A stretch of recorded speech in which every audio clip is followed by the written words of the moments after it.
ठीक है, तो इंटेंसिटी वाले में क्या लिखना है? इंटेंसिटी क्या था? पावर डिवाइड बाई एरिया है ना। इंटेंसिटी का डेफिनेशन क्या था? Energy per unit time per unit, energy per unit time per unit area. Energy per unit time को क्या बोलते हैं? पावर बोलते हैं ना। एनर्जी पर यूनिट टाइम को क्या बोलते हैं? पावर। अब पावर डिवाइड बाई एरिया क्या हो जाएगा? इंटेंसिटी।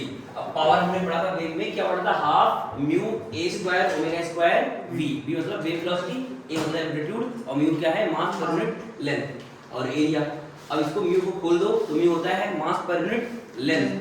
तो हाफ और ये जाएगा m बाय एल, और ये तो रहेगा ही रहेगा, और ये एम्पलीट्यूड ओमेगा स्क्वायर और v। अब ये मास, ये वॉल्यूम बन गया एरिया इनटू लेंथ, तो m बाई वॉल्यूम। तो m बाई वॉल्यूम को लिखोगे डेंसिटी, डेंसिटी है ना। तो half rho A square omega square v। v क्या है? वेव वेलोसिटी है ना। और ओमेगा क्या होता है? 2 पाई f। तो यहाँ से मुझे ये समझ में आया कि इंटेंसिटी जो आया वो a स्क्वायर ओमेगा स्क्वायर के प्रोपोर्शनल है, और ओमेगा है f के प्रोपोर्शनल, तो इसे a स्क्वायर f स्क्वायर के प्रोपोर्शनल आएगा। तो इंटेंसिटी आ जाएगा क्या हो जाएगा? a स्क्वायर और f स्क्वायर के प्रोपोर्शनल। यानी मुझे समझ में आया कि इंटेंसिटी क्या है? अगर फ्रीक्वेंसी सेम है, अगर फ्रीक्वेंसी सेम है तो क्या हो जाएगा? I equal to a square हो जाएगा। ठीक है, तो ये लिख लो। अब आगे बढ़ते हैं ना। ठीक है, तो अब हमें क्या करना है कि अगर दो वेव मिल रही हैं तो रिजल्टेंट एम्पलीट्यूड कितना आएगा, इंटेंसिटी कितनी आएगी, ठीक है, ये सारी चीज निकालनी है। और इसका फेज क्या क्या होगा ना, वो सारा चीज। तो हम क्या मानते हैं कि दो वेव मानते हैं ना, मतलब हमें निकालना है रिजल्टेंट एम्पलीट्यूड। पढ़ चुके हो ना रिजल्टेंट एम्पलीट्यूड, तो फेजर मेथड से निकालोगे रिजल्टेंट, जो भी रिजल्टेंट वेव आएगी या रिजल्टेंट एम्पलीट्यूड आएगा, रिजल्टेंट वेव। तो मान लो मैं दो वेव मानता हूँ, दो वेव है ना। एक मान लो वेव है y1 equal to a1 sine omega T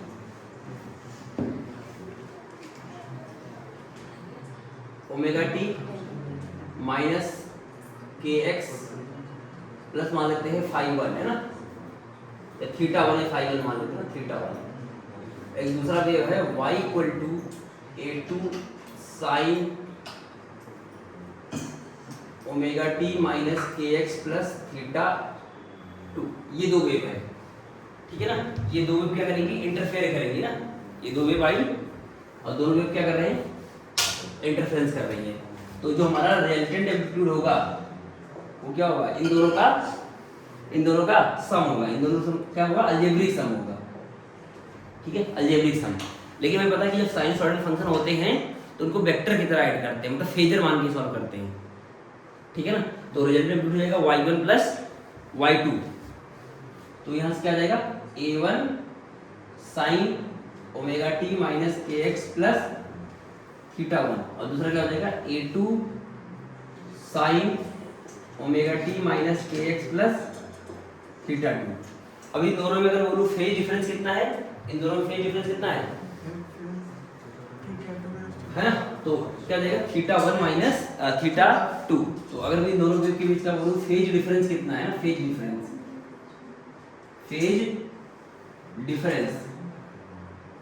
मानते हैं डेल्टा 5। तो कितना हो जाएगा? थीटा 1 माइनस, मतलब इनका मैग्नीट्यूड जो होगी ना, बड़ा माइनस छोटा, ठीक है ना। फेज डिफरेंस आ जाएगा थीटा 1 माइनस थीटा 2। अब इनका रिजल्टेंट निकालने के लिए हम क्या बनाएंगे? फेजर बनाएंगे। क्या बनाएंगे? फेजर। तो फेजर में क्या दिखाएंगे? पहला ये हो जाएगा a1 है ना, a1। तो ये कितना एंगल बना रहा है? थीटा 1, ठीक है। तो इससे ये वाला कितना एंगल बनाएगा? Theta 1 minus theta 2। अच्छा, बड़ा इसको मान रहे हैं, बड़ा इसको मान रहे हैं ना। तो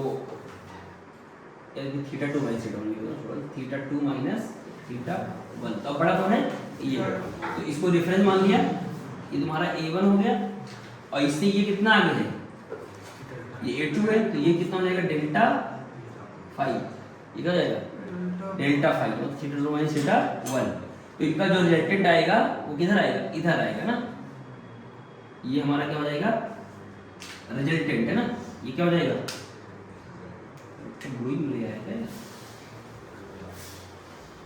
ये आएगा रिजल्टेंट। और इनके बीच का एंगल कितना था? ये बोलो कितना था?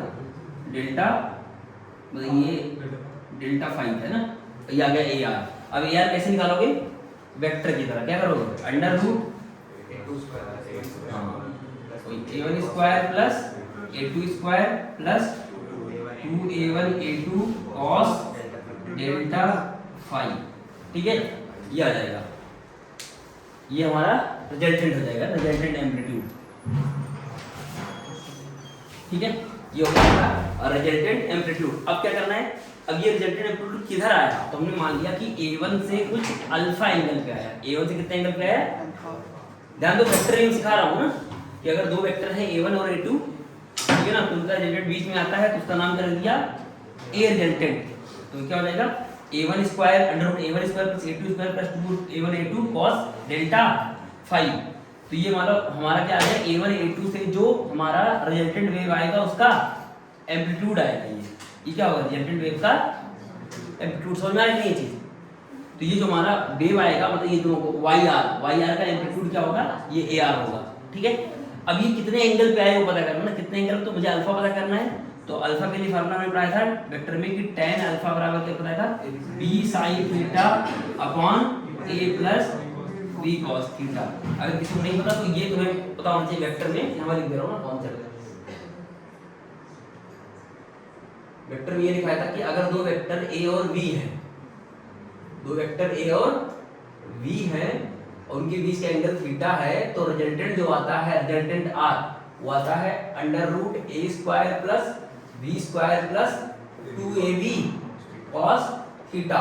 और मैंने मान लिया रिजल्टेंट की डायरेक्शन क्या आती है, a से अल्फा एंगल पे, a से अल्फा एंगल पे, तो अल्फा जो आता है वो tan अल्फा के टर्म लिखते हैं, वो आता है b sin theta upon a plus b cos theta, ये आता है ना, तो ये सबको याद होना चाहिए, ठीक है।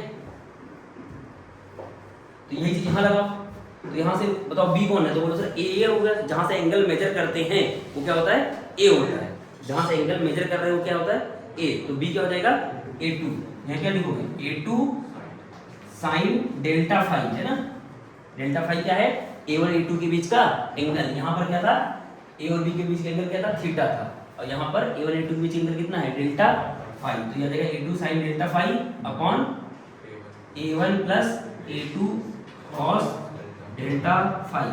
तो यहाँ से हम क्या निकाल देंगे कि जो रिजल्टेंट आया वो a1 से अल्फा एंगल बना रहा है, ठीक है ना। तो इसका मतलब ये हो गया, इसका मतलब हमारा जो रिजल्टेंट इक्वेशन आएगा y रिजल्टेंट वो क्या आएगा, तो बोलो सर वो आएगा y1 प्लस y2, तो किसके बराबर हो जाएगा, तो बोलो सर a रिजल्टेंट, बोलो a रिजल्टेंट। अब बोलोगे सर जो हमारा जो a1 था, a1 से कितना एंगल आगे है, अल्फा, तो इसका मतलब है थीटा 1 में क्या जोड़ देंगे, अल्फा जोड़ देंगे और ए आर यहाँ लिखेंगे, तो और बाकी सब कुछ क्या रहेगा, सेम रहेगा। तो इक्वेशन क्या आएगा, A sine A R sine omega T minus के x plus theta 1 plus alpha, ठीक है ना। तो ये हमारा क्या आ गया, रिजल्टेंट वेव की इक्वेशन आ गई और ये इसका एम्पलीट्यूड आ गया, समझ गए, लिख लो ना इस चीज को।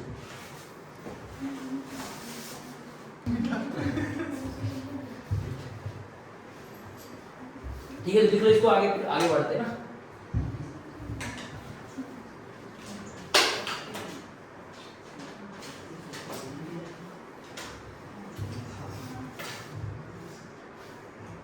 अब ध्यान देना, अगर बात करें ये तो हमारा आ गया कि जनरल है ना, इन जनरल रिजल्टेंट ये आता है और अल्फा ये आता है और यहाँ से रिजल्टेंट वेव की इक्वेशन ये होती है। अगर मान लो मैं बोलूं कि कंसेक्टिव इंटरफेरेंस क्या आएगा ना, कंसेक्टिव इंटरफेरेंस, तो ध्यान देना कंस्ट्रक्टिव इंटरफेरेंस, तो कंस्ट्रक्टिव के लिए क्या होना चाहिए, तो सर कंस्ट्रक्टिव के लिए cos डेल्टा फाइव की वैल्यू कितनी होनी चाहिए, हाँ, तो cos डेल्टा फाइव की वैल्यू क्या होनी चाहिए, 1 होनी चाहिए। ध्यान देना, cos डेल्टा फाइव की वैल्यू कितनी होनी चाहिए, 1 होनी चाहिए। तो यहाँ से इसका तो डेल्टा फाइव की वैल्यू कितनी होनी चाहिए, तो cos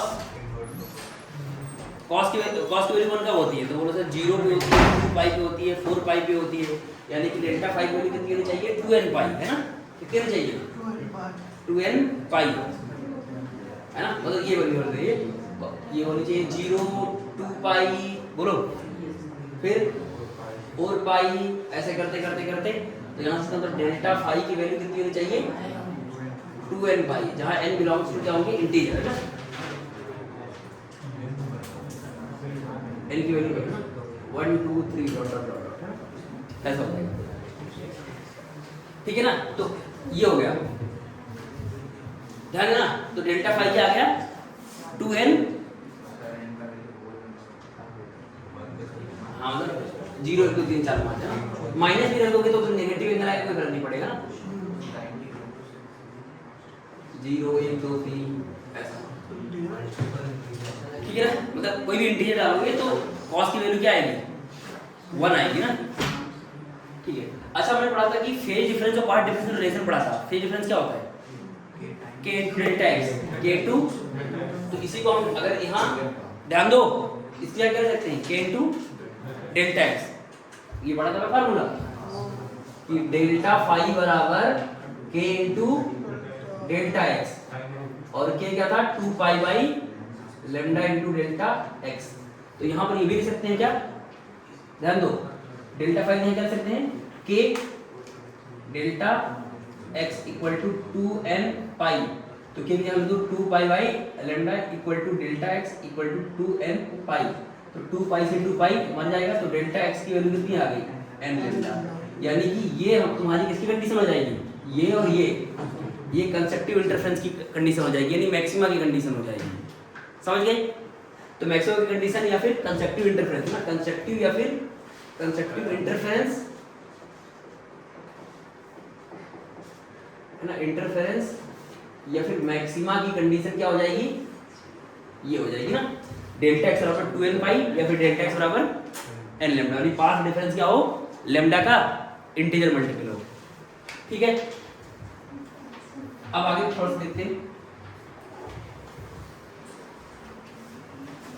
इसका मतलब हमारा जो रिजल्टेंट एम्पलीट्यूड आया, रिजल्टेंट एम्पलीट्यूड बोलो वो कितना आएगा, वो हमने पढ़ा था रिजल्टेंट एम्पलीट्यूड ये था ना under root a1 square plus a2 square, और ये वैल्यू कितनी हो जाएगी अंदर वाली, ये आ जाएगा 2a1 a2 और cos डेल्टा फाई, और ये वैल्यू कितनी हो जाएगी 1 हो जाएगी।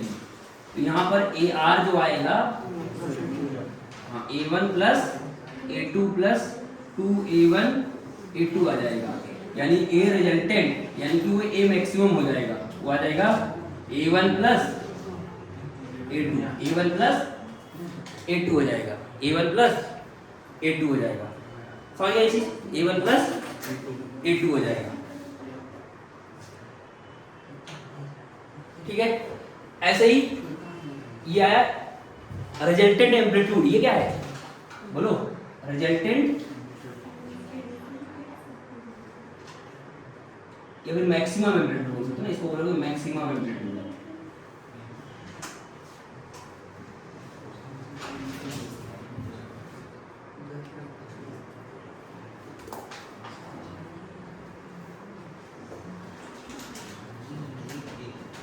अच्छा इसी चीज में एक चीज और लिख सकते हो, एक चीज और कि जैसे हमें पता है ना, जैसे हमें पता है कि इंटेंसिटी क्या होता है एम्पलीट्यूड के, इंटेंसिटी क्या होता है बोलो, हाँ अभी पता है इंटेंसिटी जो होता है वो प्रोपोर्शनल टू क्या होता है एम्पलीट्यूड का स्क्वायर, यानी I proportional to a square, ध्यान देना। तो यहाँ पे थोड़ा सा लिख रहा हूँ, तो बोलो सर जो रिजल्टेंट आपने बताया था वो क्या बताया था बोलो, ए आर स्क्वायर और क्या बोला था a1 square a2 square 2a1 a2 cos delta phi. तो यहाँ क्या लिख सकते हैं आई रिजल्टेंट, और यहाँ क्या लिख सकते हैं i1, और यहाँ क्या लिख सकते हैं i2, यहाँ क्या लिख सकते हैं 2 रूट i1 और यहाँ पर root i2 cos delta phi. तो ये आ गया हमारा क्या रिजल्टेंट इंटेंसिटी आ गया, ये क्या आ गया रिजल्टेंट, ध्यान देना सब लोग, ये आगे आने वाले जो चैप्टर्स आएंगे, जैसे तुम 12th में जाओगे तो पढ़ोगे वेव ऑप्टिक्स है ना, तो वहां भी काम आने वाला है ये सारा चीज।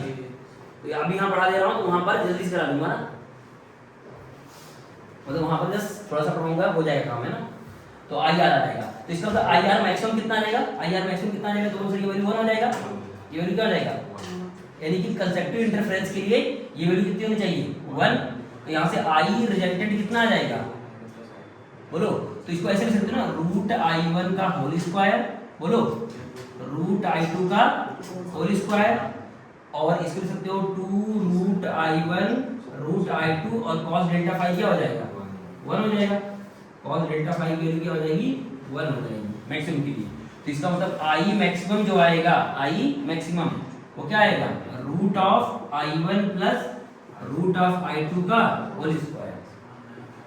बोलो ये कब है, कंस्ट्रक्टिव में ना, ये कब है कंस्ट्रक्टिव इंटरफेरेंस है ना। तो ये लिख लो, ऐसे ही हम पढ़ेंगे डिस्ट्रक्टिव का, है ना।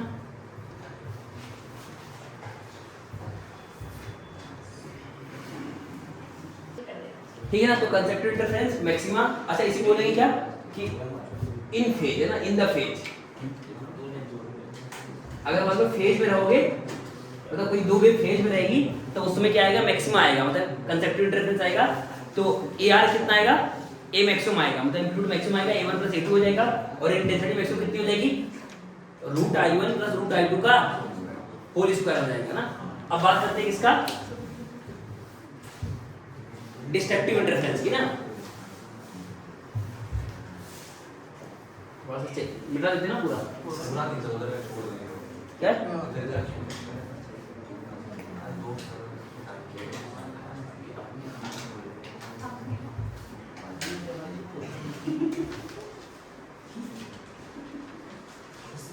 डिस्ट्रक्टिव इंटरफेरेंस, और यहाँ पर लिख देते हैं मिनिमा, और यहाँ लिख देते हैं आउट ऑफ द फेज, है ना।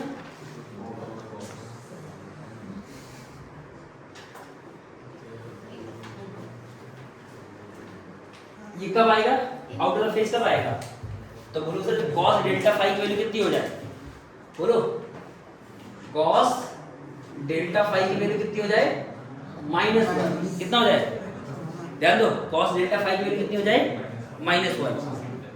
इसका मतलब cos डेल्टा फाई की वैल्यू कितनी हो जाए, अच्छा cos की वैल्यू -1 कब होती है, पाई पे, अरे कब होती है पाई पे, और कब होती है 3 पाई पे, और कब होती है 5 पाई पे। तो ऐसे चलते जाओ, तो इसको जनरल क्या लिख सकते हो, जनरल बोलो ऑड पाई पे ना, 2n + 1 -1 लिखोगे या +1 लिखोगे तो n की वैल्यू 0 डालोगे ना, मतलब अगर +1 लिखते हो तो n की वैल्यू 0 से स्टार्ट करना पड़ेगा ना, तो माइनस ले लेंगे कि प्लस ले लेंगे, प्लस ले लेंगे, अच्छा लगता है ना। तो 2n + 1 पाई, जहां n बिलोंग्स टू क्या हो जाएगा, n की वैल्यू कितनी हो जाएगी, बोलो 0 1 2 ऐसे ना, ठीक है ना। अब इसी को अगर मान लो ये हमारा आ गया क्या, फेज डिफरेंस आ गया, पार्ट डिफरेंस क्या आएगा, तो इसकी यहां क्या लिखेंगे, k * डेल्टा x = 2n + 1 पाई, और k कितना होता है 2 pi by lambda into delta x बराबर 2n + 1 पाई। तो ये पाई से पाई मर जाएगा, तो डेल्टा x की वैल्यू कितनी आ गई 2n + 1 लैम्डा बाई 2, यानी ऑड नंबर ऑफ लैम्डा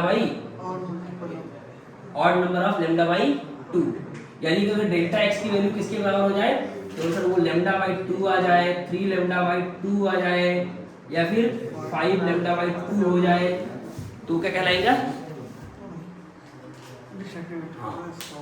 तो इसका मतलब हर लैम्डा बाई 2 के करस्पॉन्डिंग कितने का फेज डिफरेंस होता है, पाई का, है ना, पाई का, हर लैम्डा बाई 2 वेव के लिए फेज डिफरेंस कितना होता है पाई का, ठीक है। तो अब सुनना, अब बताना रिजल्टेंट कितना आएगा, रिजल्टेंट एम्पलीट्यूड कितना आएगा, ए रिजल्टेंट बोलो, अरे बस यहाँ पर क्या हो जाएगा, यहाँ पर -1 हो जाएगा, तो ए रिजल्टेंट कितना आ जाएगा, बोलो अंडर रूट, बोलो a1 square a2 square 2a1 a2 cos delta phi, cos delta phi कितना हो जाएगा -1, तो a रिजल्टेंट कितना आ जाएगा a1 square + a2 square -2a1 a2, ये बन जाएगा a - b का होल स्क्वायर, तो सॉल्व करो तो आएगा a1 minus a2, a1 minus a2, यानी मिनिमम आएगा ना, ये क्या आएगा मिनिमम, इसे बोलोगे a minimum, a minimum, a minimum, ठीक है ना। अगर आप इंटेंसिटी की बात करें, इंटेंसिटी की, तो इंटेंसिटी का जनरल फार्मूला क्या था बोलो, ये था। अब बात करते हैं इंटेंसिटी की, इंटेंसिटी का जनरल फार्मूला क्या था, I बराबर I1 प्लस I2 प्लस 2 root I1 I2 cos delta phi, तो इसकी वैल्यू क्या हो जाएगी -1। अब ये क्या जाएगा फिर से -1, तो I इंटेंसिटी का रिजल्टेंट जो आएगा वो क्या आएगा I1 plus I2 minus 2 root I1 root I2, तो इसका मतलब ये मिनिमम आएगा ना, ये क्या आएगा तो आएगा root of I1 minus root of I2 का, ठीक है ना। तो ये मिनिमम आ गया ना, मिनिमम इंटेंसिटी आ गई। वो मैक्सिमम क्या है, इसके पहले क्या था मैक्सिमम इंटेंसिटी, अभी क्या आ गया मिनिमम इंटेंसिटी, ठीक है ना। लिख लो। और जनरल के लिए अगर जनरल कोई आ जाए तो क्या लगाना है, कौन सा फार्मूला, अगर जनरल क्या निकालना है एम्पलीट्यूड, तो AR बराबर √A1 square plus A2 square plus 2A2 cos delta phi, और इंटेंसिटी जनरल निकालना है तब I बराबर I1 plus I2 2 root I1 I2 cos delta phi, मतलब ये लगाना ना।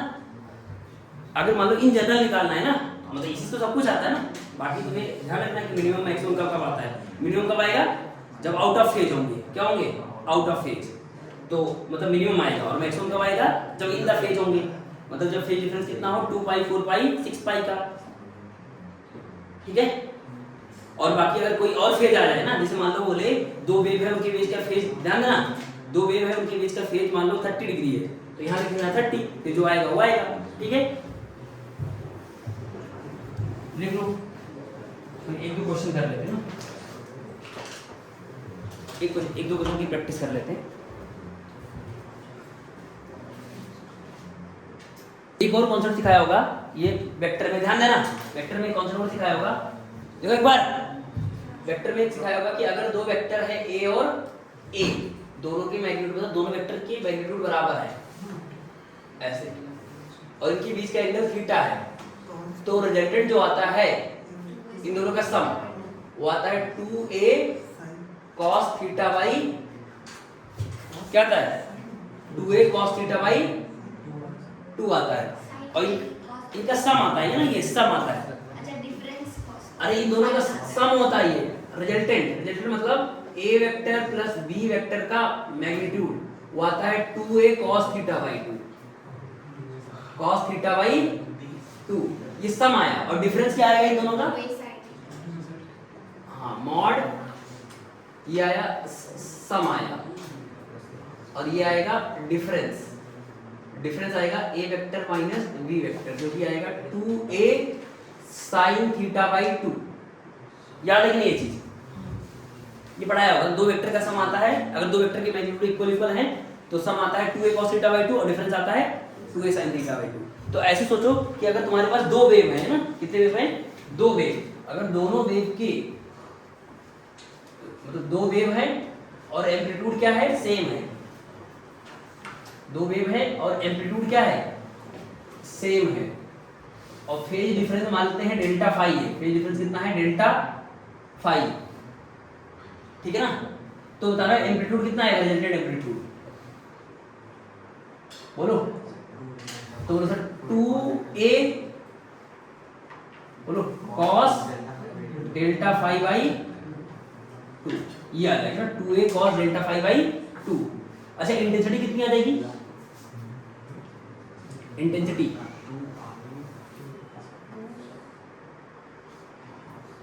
बोलो,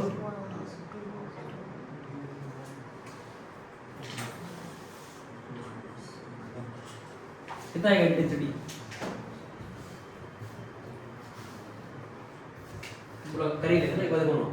AR बराबर क्या जाएगा, AR का फॉर्मूला क्या था बोलो, A1 स्क्वायर यानी A square plus A square plus 2, ध्यान देना AA cos डेल्टा फाई, ठीक है ना। तो यहाँ से जाएगा 2A स्क्वायर और ये बनेगा 2a square cos delta five. तो यहाँ से 2a स्क्वायर और ये बनेगा 1 प्लस cos डेल्टा फाइव। अब इसकी जगह हम लिख सकते हैं ना, ये हमने पढ़ा है कि 1 प्लस cos थीटा की वैल्यू क्या होती है 2 cos स्क्वायर थीटा बाई, मतलब वही है ना, थीटा बाई 2 पढ़ा है ना समझिए। तो बस यहाँ लिख दो, तो रिजल्टेंट कितना आ जाएगा, कितना जाएगा, तो 2a स्क्वायर और इन्हें क्या लिख सकते हो 2 cos स्क्वायर थीटा बाई, मतलब डेल्टा फाइव बाई 2। गड़बड़ आ गया, गलत लिख दिया क्या यार यहाँ पर, ये कितना आ गया, अच्छा ये ए आर स्क्वायर आया हो ना, A R square, A R square कितना आ जाएगा 4a square cos square delta five by 2 है ना, ठीक है। तो ए आर की वैल्यू कितनी आ गई जो हमने, हाँ 2a cos delta five by 2 ये हमारा आ गया। और एम्पलीट्यूड मतलब इंटेंसिटी कितनी आ जाएगी, इंटेंसिटी आई आर, तो ए आर की जगह क्या लिखोगे ए आर स्क्वायर की जगह आई आर, और इसकी जगह क्या लिखोगे 4 और यहाँ पर आई नॉट जो भी रहेगा आई नॉट है ना, या फिर आई नॉट cos स्क्वायर, cos में खाली cos यानी cos स्क्वायर है डेल्टा पाई बाई, तो याद रहेगा ये कि अगर दो वेव के बीच का फेज डिफरेंस डेल्टा फाई है और दोनों वेव क्या है, दोनों वेव के एम्पलीट्यूड सेम है, तो रिजल्टेंट एम्पलीट्यूड जो आएगा 2a cos delta five by 2 आएगा, और इंटेंसिटी कितनी आएगी 4i cos square delta five by 2, याद रहेगा ना। तो बताना इस केस में मैक्सिमम कितना आ जाएगा, मैक्सिमम आई मैक्स कितना आएगा, आई मैक्स कितना आएगा इस केस में, तो उनसे ये 1 हो जाए तो 4i हो जाएगा ना, कितना हो जाएगा 4i, और आई मिनिमम कितना हो जाएगा 0 हो जाएगा, आई मिनिमम कितना हो जाएगा 0 हो जाएगा, है ना। और इस अच्छा इस केस में ए आर कितना हो जाएगा मैक्सिमम 2a और मिनिमम कितना हो जाएगा 0, लिख लो।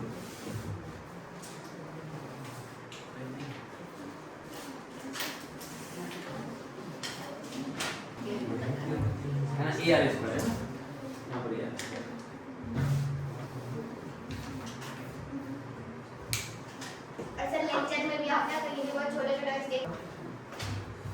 ये बोल रही ना अचानक से लिखा हुआ रहता है, इसलिए वीडियो लंबा हो जाएगा।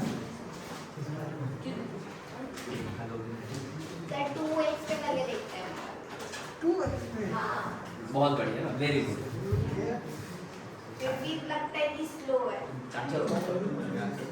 एक क्वेश्चन लिख लेते हैं ना कि दो वेव हैं, एक वेव मान लेते हैं y1 equal to 3 sine omega T minus kx plus pi by 6, ठीक है ना। और दूसरा है y2 equal to 4 sine omega T minus kx, या फिर cos ले लेते हैं ना, cos ओमेगा टी।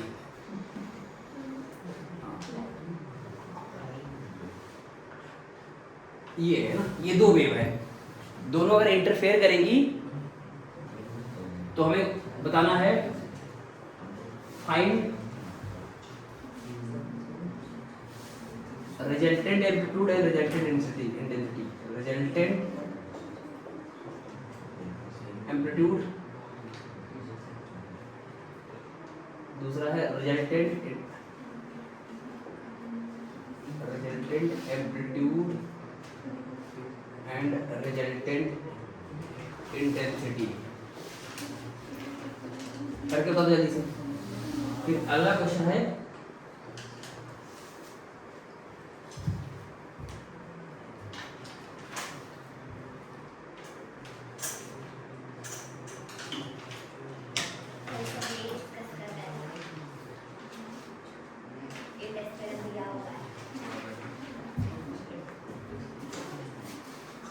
ठीक है ना, ये कुछ 4 क्वेश्चंस है बेसिक, इसको ट्राई करो सब फटाफट जल्दी से। इसका आंसर होगा 49। करो जल्दी, इसको सारे फटाफट 4 क्वेश्चन है ना। ये वाला क्वेश्चन पहला वाला है ना, तो हमें बताना है resultant amplitude and resultant intensity. तो ध्यान दो ना, क्या करेंगे, सीधा फार्मूला लगाना है। देखिए ना, इन दोनों के बीच का फेज डिफरेंस कितना है इन दोनों के, तो इनको मैंने बोला था कि वेक्टर बनाओ ना, वेक्टर। जैसे मान लो ये है, ये देखो 3 sin kx क्या लिखा, omega t minus kx plus pi by 6, pi by 6 मतलब 30। और हमें पता है कि अगर ये साइन है तो ये वाला देखो ध्यान से, इनके बीच का एंगल कितना है, कितना है, अरे ये 30 है। और हमें पता है cos वाला फंक्शन क्या होता है, 90 डिग्री आगे होता है। अगर ये साइन होता तो ये क्या होता है, cos होता है। तो इसका इन दोनों के बीच का एंगल कितना हुआ, तो सुनना, ये होता, मैंने सिखाया था, ये होता है साइन एक्सिस और ये होता है कॉस एक्सिस। तो ये कितना एंगल आगे है पहले से ही, साइन वाला कितना एंगल आगे है, 30 डिग्री। तो यहाँ लिख दो 3, और ये पहले से कितना एंगल आगे है, 30 ना, पाई बाई 6। और ये कॉस वाला है, तो यहाँ पर कॉस वाला बना दो ना, और कॉस वाला कितना है 4। तो इनके बीच का एंगल कितना हो गया, 60। कितना हो गया, 60। यानी यहाँ से मुझे समझ में आया डेल्टा फाई कितना हो गया, 60 डिग्री। अब लगा दो फार्मूला रिजल्टेंट का। तो रिजल्टेंट एम्पलीट्यूड का फार्मूला क्या है, बोलो, अंडर रूट कितना है, a1 square a2 square 2a1 a2 cos delta phi. कर दोगे यहाँ से, ठीक है, ये आ जाएगा। इंटेंसिटी कैसे निकालोगे, इंटेंसिटी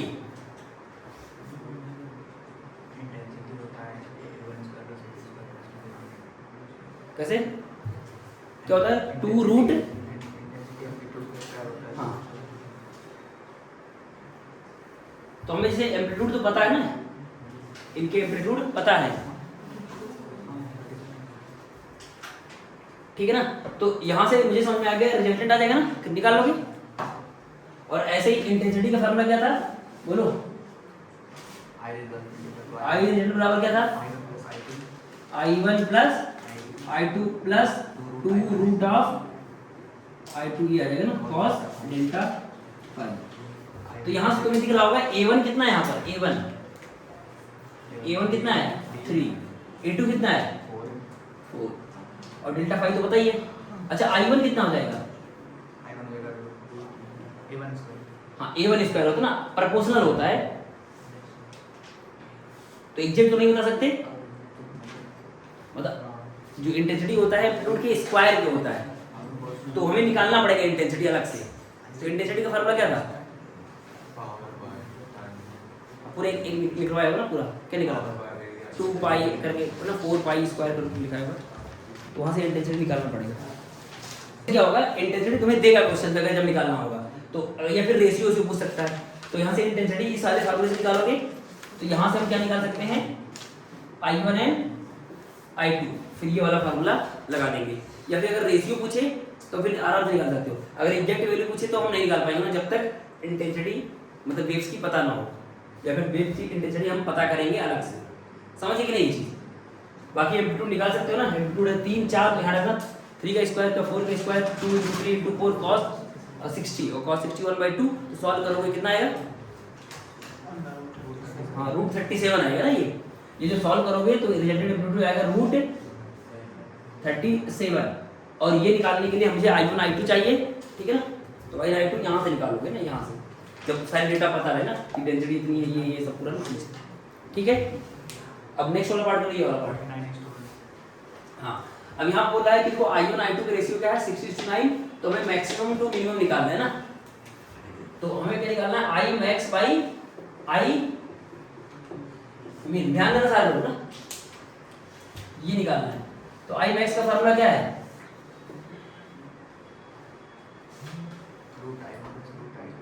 √I1 प्लस √I2 का होल स्क्वायर, और यहाँ क्या है √I1 माइनस √I2 का होल स्क्वायर, ये मिनिमम का फार्मूला है। तो यहाँ से ऐसे मान सकते हो ना कि जैसे ये I1 I2 दे रखा है, तो I1 को क्या मान लो 16 मान लो ना, क्या मान लो 16 या 16x मान सकते हो ना, क्या मान सकते हो, अरे I1 को 16x मान लो और I2 क्या मान लो 9x, और यहाँ रख दो, समझे कि नहीं। तो यहाँ से ऐसे लिख दो, तो यहाँ कितना जाएगा, लिख देते ना डायरेक्ट, I1 कितना ले ले 16x, तो कितना जाएगा रूट 16x, ठीक है ना, और यहाँ कितना हो जाएगा I2 रूट 9x का whole square upon root 16x minus root 9x का होल स्क्वायर, ठीक है ना। तो रूट x कट ही जाएगा ना, रूट x तो कट ही जाएगा, तो यहाँ कितना आएगा 4 और यहाँ कितना आएगा 3 है ना, रूट 4 दिया हुआ 16 का 4 बनेगा और 3 बनेगा और रूट x कट गया बीच ऊपर और यहाँ बनेगा 4 माइनस 3 यानी 1, तो आंसर कितना आ जाएगा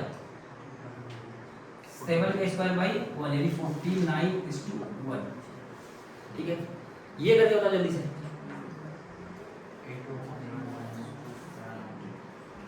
मुझे चाहिए A1 बाई A2 का रेशियो चाहिए, ठीक है ना, करो शुरू,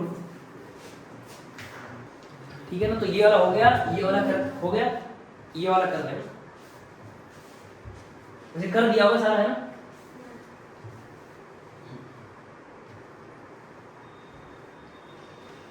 देखो ये I max by I min दे रखा है, ध्यान दो है ना, I max by I min दे रखा है 6:9।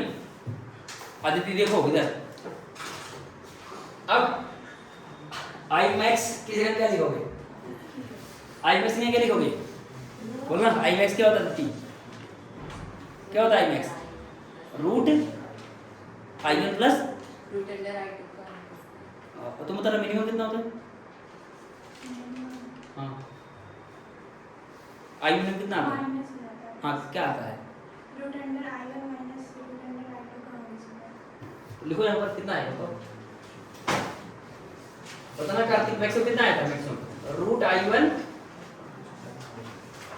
प्लस रूट I2 का होल स्क्वायर और मिनिमम कितना आया था root I1 minus root I2 का होल स्क्वायर, ये था, और ये दे रखा कितना 16:9, तो यहाँ सॉल्व करोगे कितना आएगा, पहले तो उधर स्क्वायर करके देंगे, उसके बाद कंपोनेंट में डिवाइड लगा, अरे नॉर्मल बताओ ना यार, बहुत सारे अरे तो उसमें क्या है, वो भी तो नॉर्मल ही है, नॉर्मल नहीं है। ठीक है, अब क्रॉस मल्टीप्लाई करो ना, नहीं कंपोनेंट में डिवाइड कर देंगे, ठीक है ना, क्रॉस मल्टीप्लाई करो ना, 3 रूट I, मुझे नहीं आता ना component,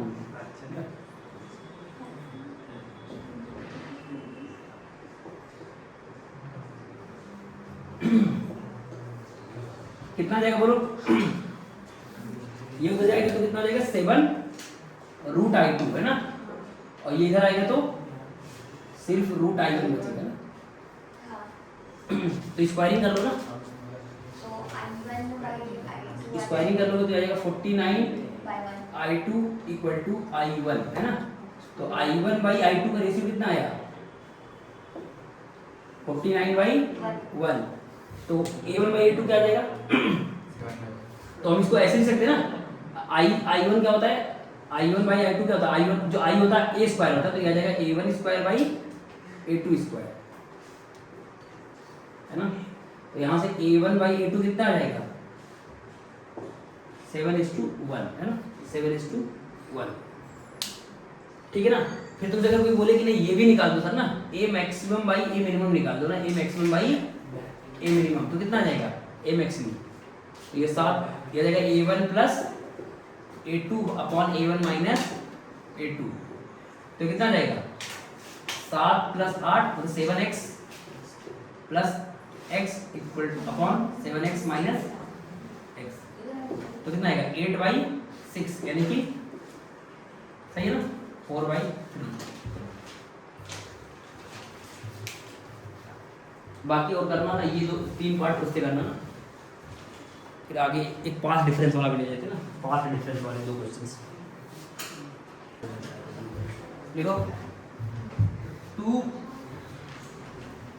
to coherent sources, coherent sources मतलब ऐसे सोर्सेस जिनकी फ्रीक्वेंसी क्या हो, मतलब ऐसे कोहेरेंट सोर्सेस क्या होते हैं कि 2 वेव बनाए, दोनों की फ्रीक्वेंसी क्या हो सेम हो, उसको बोलते हैं कोहेरेंट सोर्स, ऐसे करो कोहेरेंट, बाद में पढ़ेंगे इसको ना, coherent.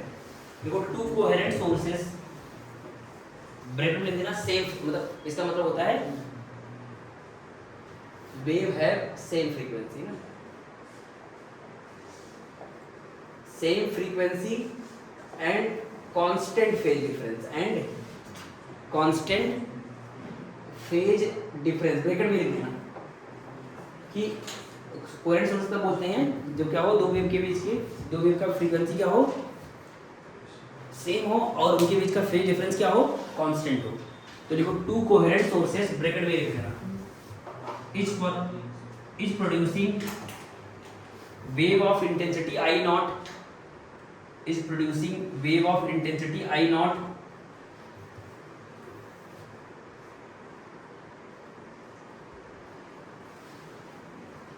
two coherent sources is producing identical wave of intensity I naught।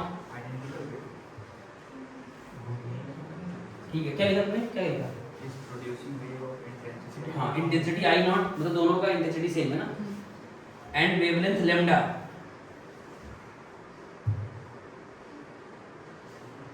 Wavelength lambda at some distance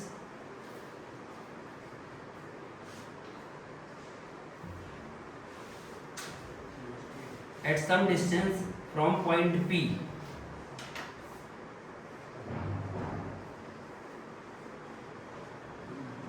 some distance from point P as shown in figure, find resultant intensity, find resultant intensity, find resultant intensity at point P, find resultant intensity at point P। ठीक है ना, तो इसमें question के form में लेते हैं ना,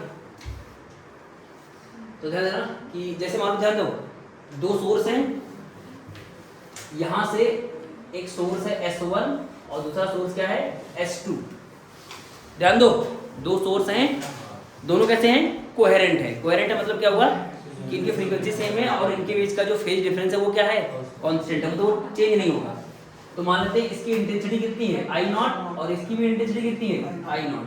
तो वेव यहाँ से ये वेव देगा, ऐसे वेव बनाएगा ऐसे ऐसे ऐसे ऐसे, और ये वेव बनाएगा ऐसे ऐसे ऐसे। तो यहाँ जाके क्या होगा, इंटरफेरेंस होगा। यहाँ पर क्या होगा, यहाँ पर क्या होगा, इंटरफेरेंस। यहाँ पर क्या हुआ, इंटरफेरेंस। तो इसका मतलब ये मान लेते हैं इसने चला 4.5 लैम्डा लेंथ चला। कितना चला, 4.5 या फिर ले लेते 4.25 लैम्डा लेंथ चला ये ना, और ये 4 लैम्डा लेंथ चला।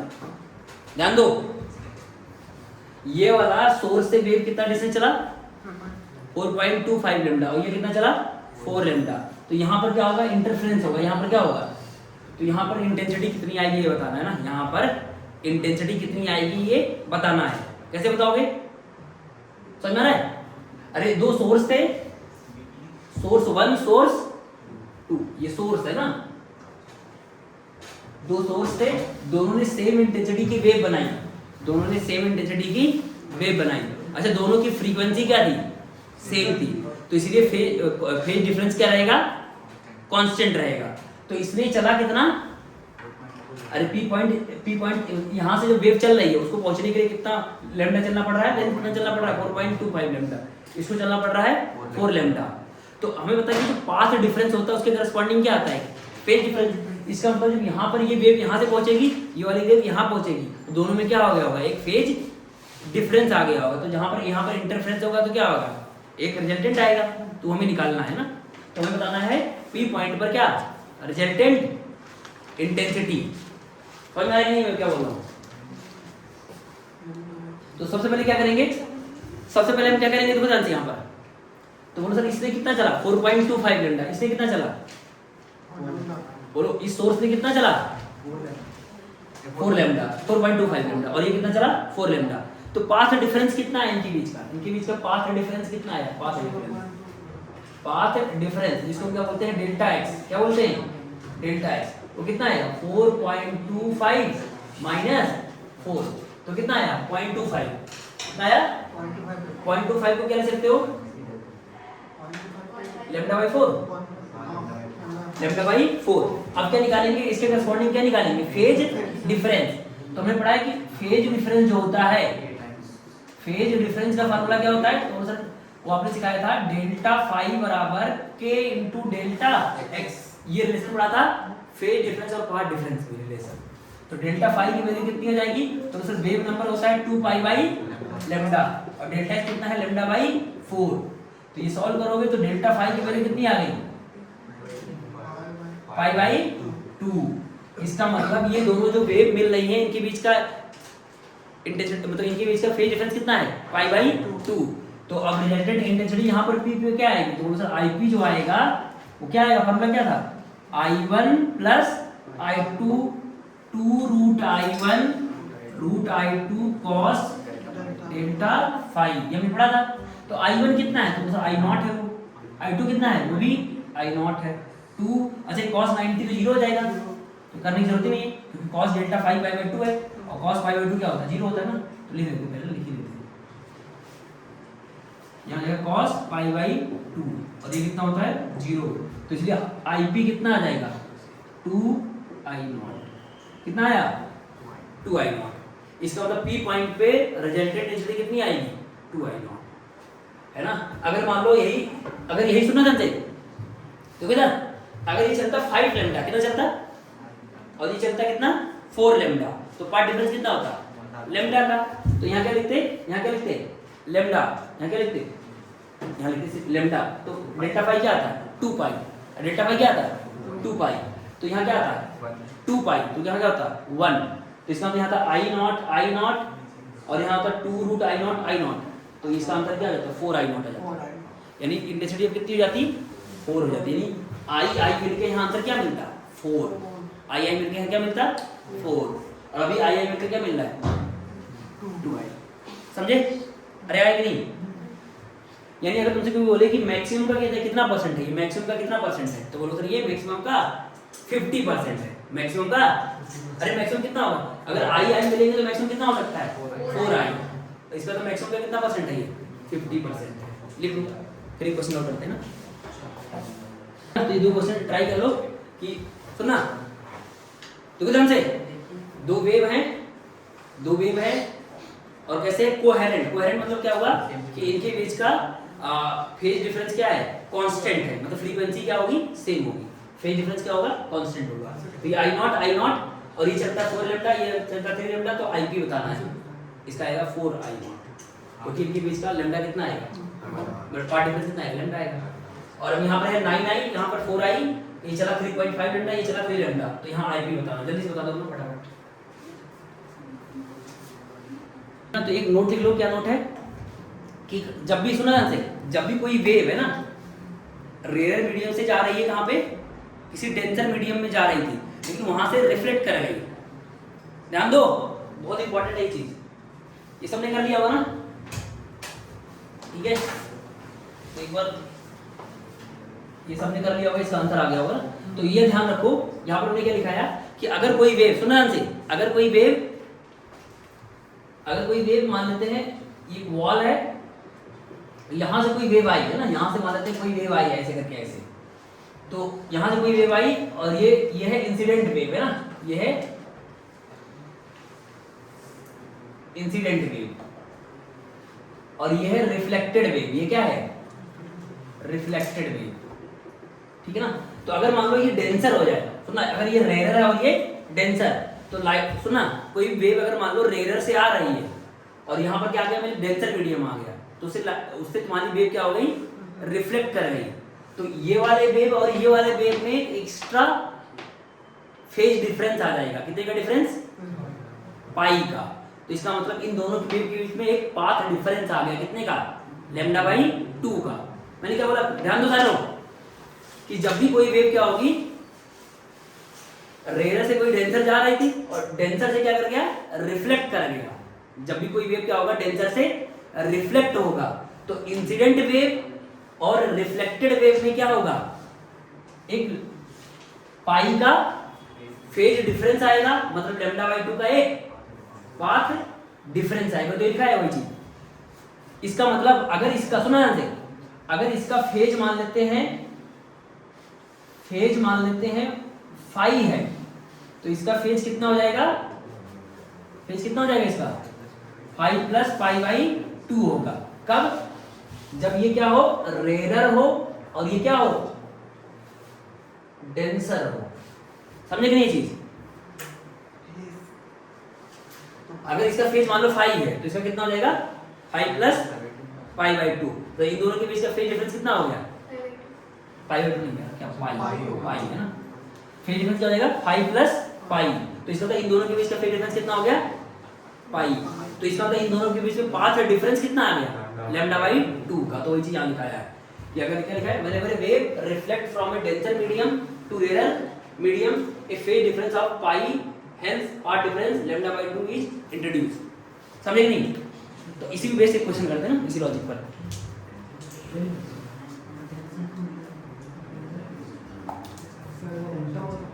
क्या चीज? अगर इसका उल्टा हुआ तब कोई भी पाथ डिफरेंस फेज डिफरेंस नहीं आएगा। एक चीज बताना कि जो साउंड वेव होता है, साउंड, ध्यान दो, साउंड वेव और लाइट वेव। अच्छा, लाइट के लिए एयर क्या है, रेयर की डेंसर? एयर। लाइट के लिए जैसे मान लो ये वॉल है, ध्यान देना, ये वॉल है, देखो एक बार, मान लो ये रिफ्लेक्टिंग वॉल है, तो यहां से लाइट आया, तो लाइट के लिए ये कैसा मीडियम है, रेयर, और ये कैसा मीडियम है, समझ रहा है? लाइट के लिए कैसा मीडियम है, ये कैसा है?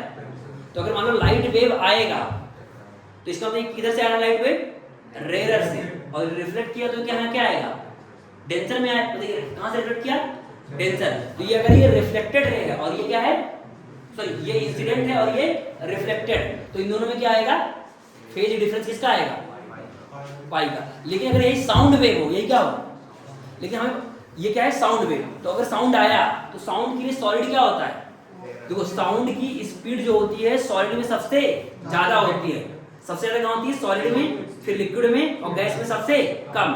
और जिसमें स्पीड वेव की कम होती है वो क्या होता है, डेंसर मीडियम। इसका तो साउंड के लिए एयर कैसा है और वॉल कैसा है, रेयर। तो इसका तो अगर साउंड वेव आया, ध्यान देना, अगर साउंड वेव आया, एयर से वॉल से टकराया और रिफ्लेक्ट कर गया, तो इसका मतलब ये कहां जा रहा है, डेंसर से रेयर। तो जो रिफ्लेक्टेड वेव आएगी और इंसिडेंट, इनमें फेज डिफरेंस नहीं आएगा। क्यों? क्योंकि लॉजिक ये पढ़ाया, क्या पढ़ाया, कि वेव अगर रिफ्लेक्ट कर रही है कहां से, डेंसर मीडियम से रिफ्लेक्ट करके रेयर में वापस आ जा रही है, तब इंसिडेंट और रिफ्लेक्टेड में पाई का फेज डिफरेंस और लैम्डा बाई 2 का पार्ट डिफरेंस आएगा। लेकिन अगर रेयर से क्या कर रही है, रिफ्लेक्ट कर रही है और डेंसर में वापस आ जा रही है, तब कोई भी डिफरेंस नहीं आएगा। तो इसका तो साउंड के लिए मतलब कि लाइट रे अगर मान लो आया, मतलब साउंड वेव आया एयर से कहां पर, वॉल की तरफ, तो वॉल कैसा है, रेयर। तो कोई भी डिफरेंस, कोई भी फेज डिफरेंस, कोई भी पार्ट डिफरेंस नहीं आएगा। लेकिन अगर लाइट होता तब आता। समझे कि नहीं?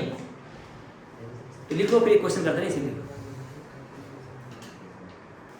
ठीक है, तो यहाँ मान लो यहाँ पर सोर्स है, ये कोई एक सोर्स है, मतलब जो वेव बनाएगा, और यहाँ एक वॉल है, और सोर्स से मतलब ये सोर्स है और इसकी जस्ट 2D डिस्टेंस नीचे एक डिटेक्टर है जो क्या करेगा, डिटेक्ट करेगा ना। अब यहाँ से देखो वेव आएगी, एक वेव तो डायरेक्टली यहाँ पहुंच जाएगी, बोलो, और एक वेव ऐसे आएगा, बोलो, ऐसे आएगा, और यहाँ से क्या करेगा, रिफ्लेक्ट करेगा, फिर पहुंचेगा डिटेक्टर के पास। तो इसका तो दो वेव पहुंच रही हैं, तो इन दोनों वेव में क्या होगा, इंटरफेरेंस होगा। क्या होगा? तो इसका मतलब डिटेक्टर क्या करेगा, डिटेक्ट करेगा, मतलब पता करेगा इसको।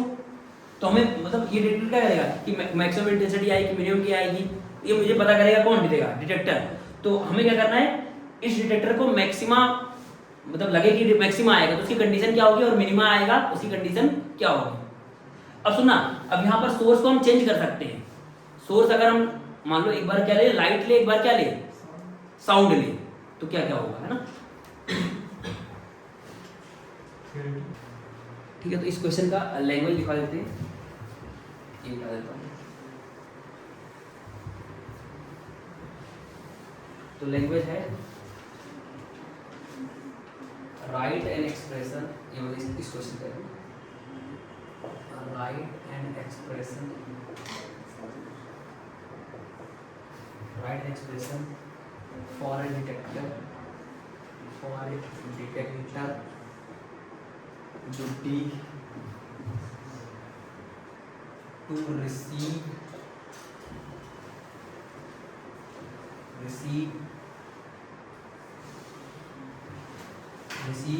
maxima. A part है if source is sound wave. दूसरा if source is light wave. ठीक है ना? सोर्स क्या है एक बार,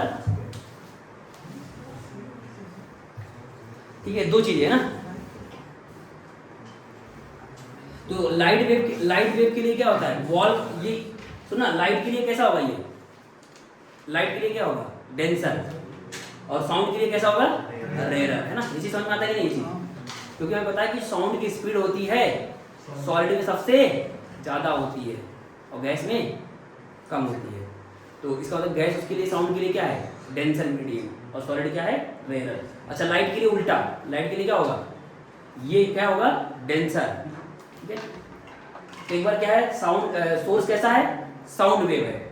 तो मुझे निकला है कि डिटेक्टर को मैक्सिमा रिसीव हो, डिटेक्टर को क्या रिसीव हो, मैक्सिमा. तो उसकी कंडीशन क्या होनी चाहिए, एक्सप्रेशन क्या होनी चाहिए. तो सुनना जानते हैं कैसे करेंगे.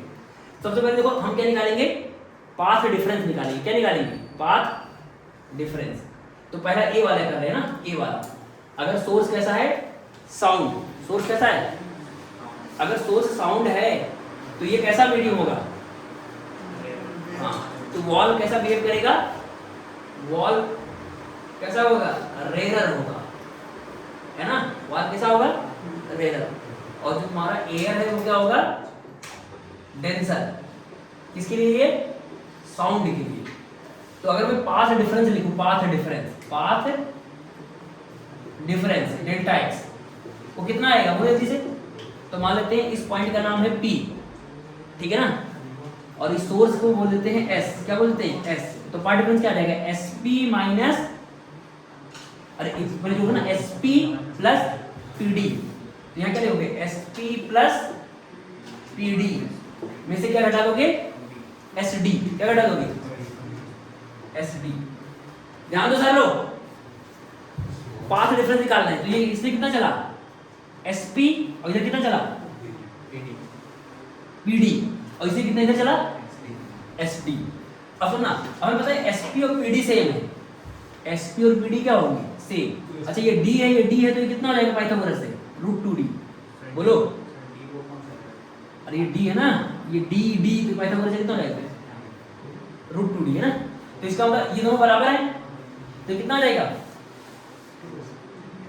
अरे इसको तो 2SP, और SD कितना है, 2D है. अभी SD रहते हैं ना, तो SP यहाँ क्या ले सकते हैं, रूट, है ना, √D, 2√D हो जाएगा. और SD कितना है, 2D. तो यहाँ से कितना आ गया, 2D √2 माइनस 1, ये डेल्टा एक्स आ गया. और क्योंकि ये साउंड के लिए कैसा है, कैसा है, रेयर है, तो कोई भी पाथ डिफरेंस नहीं आएगा. तो पाथ डिफरेंस यही हो जाएगा. तो फिर बोलोगे फॉर मैक्सिमा, अगर मैक्सिमा डिटेक्टर रिसीव करेगा तो डेल्टा एक्स क्या होना चाहिए, बोलो, n लैम्डा होना चाहिए. डेल्टा एक्स क्या होना चाहिए, n लैम्डा. तो लैम्डा का इंटीजर मल्टीपल होना चाहिए, बस खत्म हो गया. तो ये आ जाएगा 2D √2 माइनस 1 बराबर n लैम्डा. तो ये कंडीशन हो गई, ठीक है ना. लेकिन अगर यही क्या हो, लाइट हो, तो लाइट के लिए बस क्या होगा, यहाँ पर एक λ/2 लिखना पड़ेगा. यहाँ क्या लिखना पड़ेगा, तो अगर मान लो B के लिए लाइट की बात करें तो वॉल कैसा हो जाएगा,